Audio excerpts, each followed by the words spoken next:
जब वो आपको देखता है कि आप परमेश्वर की ओर चल पड़े हो, जब वो आपको देखता है कि आप छुटकारे की ओर चल पड़े हो, जब वो आपको सही जगह बैठे हुए देखते हैं, आपको सही चर्च में बैठा हुआ देखता है, आपको प्रार्थना करता हुआ देखता है, आपको बाइबल पढ़ता हुआ देखता है, अब आपको वो रोजे रखता हुआ देखता है, अब आपको वो पवित्रताई में चलता हुआ देखता है, और वो आपको तंग करना शुरू करते हैं। और आप हैरान होते हैं कि मुझे मेरे दुख बढ़ क्यों गए, शैतान मुझे और तंग क्यों कर रहा है, मेरा और विरोध क्यों हो रहा है। क्योंकि पहले आप गुलामी के अधीन थे, शैतान को मालूम था कि ये मेरा बंदा है, ये मुझे छोड़ के कभी नहीं जाने वाला। लेकिन अब आप जीवित परमेश्वर के पास आना चाहते हो और वो आपको छुटकारा देना चाहता है, और शैतान को ये बात मालूम है, उसको मालूम है कि अगर मैं इसको रोकूंगा नहीं तो ये सदा के लिए आजाद हो जाएगा और वहां जाएगा जिसके लिए परमेश्वर ने इसे बुलाया। यीशु मसीह ने, परमेश्वर यहोवा ने कहा, मैं तुम्हें उन देशों में लेके जाना चाहता हूं जहां दूध और शहद की नदियां बहती। दूध यानी एंड प्रोडक्ट। एक गाय को लो, गाय को पालो, गाय को खिलाओ, उसको पहले बड़ा करो, खिलाओ पिलाओ, फिर उसका दूध निकलता है, वो उसका एंड प्रोडक्ट है। हाँ, शहद एंड प्रोडक्ट है। मक्खियां पालो, वो फूलों पे बैठेंगी, लास्ट में शहद देंगी, वो उसका एंड प्रोडक्ट है। परमेश्वर ने कहा, मैं तुझे बेस्ट दूंगा जो तेरे लिए बना हुआ है, अगर तू मेरी बात को सुनेगा। मैं तुझे एंड प्रोडक्ट दूंगा, दूध और शहद की नदियां जहां बहती, मैं वो देश दूंगा। और जब शैतान आपको ये बात देखता है, जब आप बाइबल पढ़ते हैं, आप चर्च जाते हैं, आप परमेश्वर के रास्तों को फॉलो करना शुरू कर देते हैं, उसको मालूम है जिस तरह इजरायली छुड़ाए गए थे, ये लोग छुड़ाए जाएंगे। अब वो क्या करते हैं, आपके रिश्तेदार के जरिए आता है, सताव के जरिए आता है, मुश्किलों के जरिए आता है, आप पे और अधिक वो आप पर बोझ और भार डालने की कोशिश करता है ताकि आप परमेश्वर की बातों पर ध्यान ना लगाएं। जैसे ही उनको दुगना काम मिला, वो बिजी हो गए।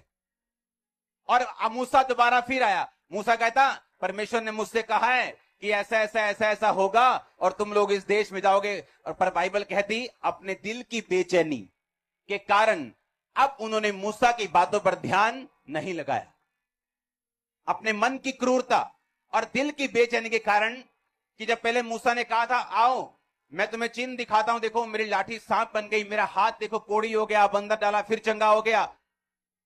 कहते हाँ ठीक है, हम तेरे साथ है, जा राजा से बात कर। जब राजा ने आगे से चप्पल निकाल ली और वापिस आ गए, उसके बाद कहते, नहीं मूसा, अब हम तेरी कोई भी बात नहीं सुने।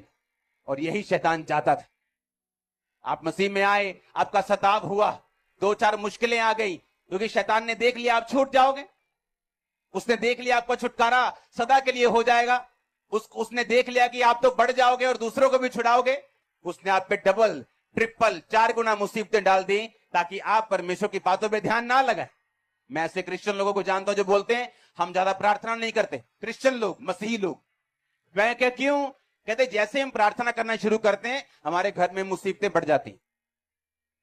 मैंने कहा अच्छा तो फिर क्या करोगे? कहते हम प्रार्थना नहीं करते, हम बहुत थोड़ी प्रार्थना करते हैं। हाँ, ए हमारे बाप रोटी पे कर ली, इसको ब्लेस कर दे, दाल नू ऐ कर दे, मटर पनीर नू ऐ कर दे, खाता दे, चलो कम्मा दे। हाँ, मैंने कहा फिर तो आप शैतान के बंधन में हो, क्योंकि आपने उसके साथ कॉम्प्रोमाइज कर लिया। आपने ये हाथ मिला लिया कि ठीक है, मैं खुदाबंद ने जो मेरे लिए ठहराया लेवल, मैं वहां नहीं जाऊंगा, मैं यहीं बैठा रहूंगा, मैं तेरे साथ कॉम्प्रोमाइज करता हूं। शैतान के साथ कॉम्प्रोमाइज कर लिया।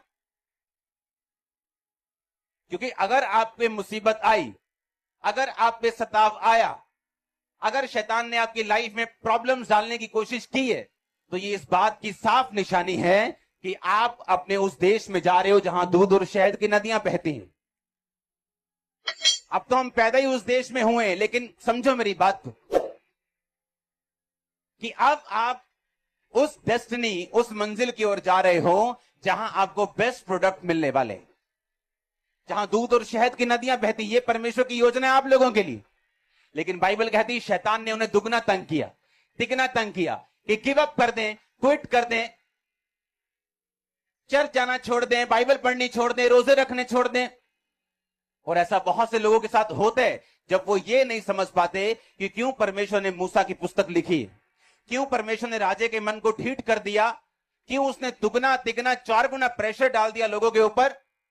बाइबल कहती है कि वो लोग पहले से ही दुखी थे, क्योंकि राजा ने उनके ऊपर एक्स्ट्रा भार डाला हुआ था। एक बंदा 2-2 बंदे की मजदूरी कर रहा था, लेकिन राजा ने कहा 2 बंदे की मजदूरी तो करते ही हो, अब तुम 3 की करोगे। बाइबल कहती है उन्होंने कहा हमारे मरने के दिन आ गए, तूने राजा के हाथ में तलवार दे दी है। मूसा के साथ शिकायत करते रहे वो कि तूने राजा के हाथ में तलवार दे दी, हम बचेंगे नहीं।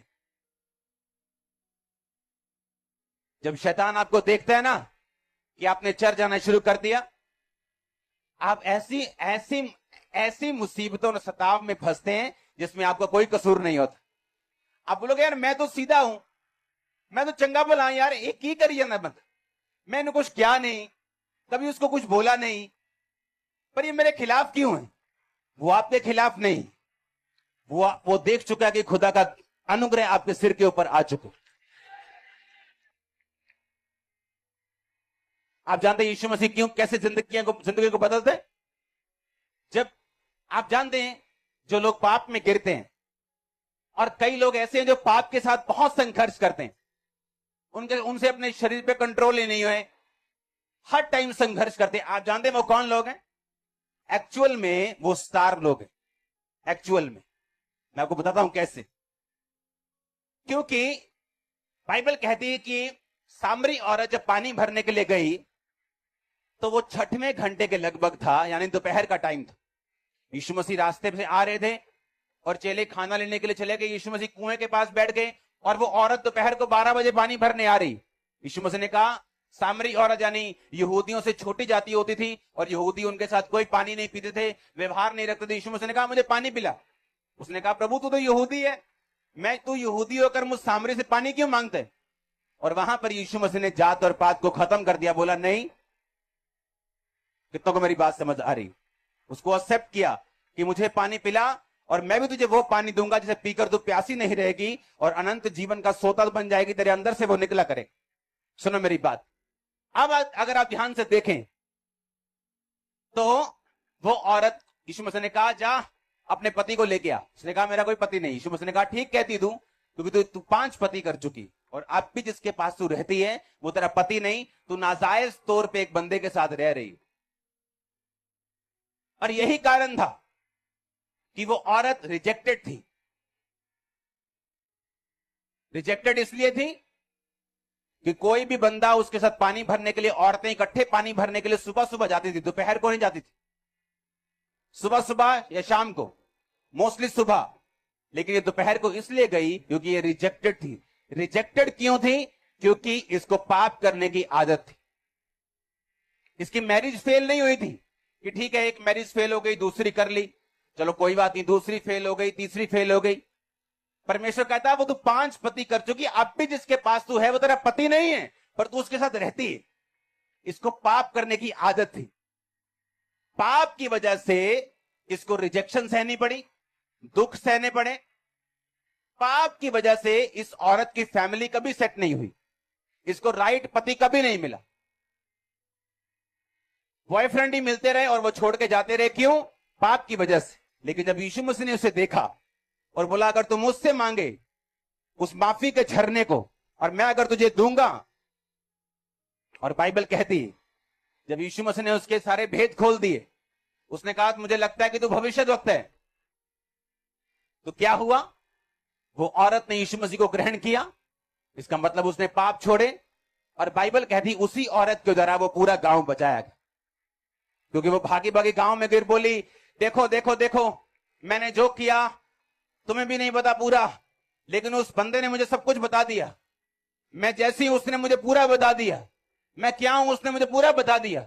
आओ देखो वही भविष्यद्वक्ता है जिसके बारे में हम इंतजार कर रहे हैं। और बाइबल कहती गांव वाले आए और यीशु मसीह को मना के ले गए और 2 दिन यीशु मसीह उनके साथ रहे और उन गांव वालों ने देख लिया कि ये परमेश्वर है और उसको ग्रहण किया। अब क्यों शैतान ने उसको तंग किया, उस औरत को? क्यों हमेशा उसे पाप में डालता रहा? क्यों उसकी हमेशा खिंचाई करता रहा? क्योंकि शैतान को पूरा तो नहीं पता, पर उसको कुछ कुछ पता होता है कि ये व्यक्ति खास है और खुदाबंद का चुना हुआ है और कुछ काम करेगा। आप मेरी बात समझ रहे कि नहीं? और